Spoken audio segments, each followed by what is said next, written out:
कौशिला बुढीले उसको काँधमा हात राखिन्। बाबु, उनले शान्त स्वरमा भनिन्, लोककथामा नायक कहिल्यै सजिलै जित्दैन। अन्तिम परीक्षा यही हो। भोलिपल्ट अर्जुनले फेरि सभा बोलायो। यसपटक मानिसहरू धेरै थिए। बुढाबुढी मात्र होइन, युवा, महिला, फर्किएका परिवारहरू। अर्जुनले खुलेर सबै कुरा राख्यो। अनुदान रोकिएको, राजनीति भएको, भविष्यको चुनौती। एकछिन सन्नाटा छायो।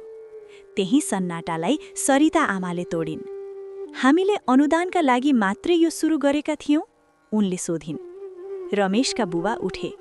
हामीले खेत हरियो देख्यौं, बजार देख्यौं, उपचार पायौं। अब पछि हट्ने? एकपछि अर्को आवाज उठ्न थाल्यो। त्यो दिन सिरुबारीले एउटा ऐतिहासिक निर्णय गर्यो। सरकार कुर्ने होइन, आफू बन्ने। सबैले श्रमदान गर्ने, सहकारीलाई बलियो बनाउने, बाहिरी सहयोग आए स्वागत गर्ने, नआए पनि अघि बढ्ने।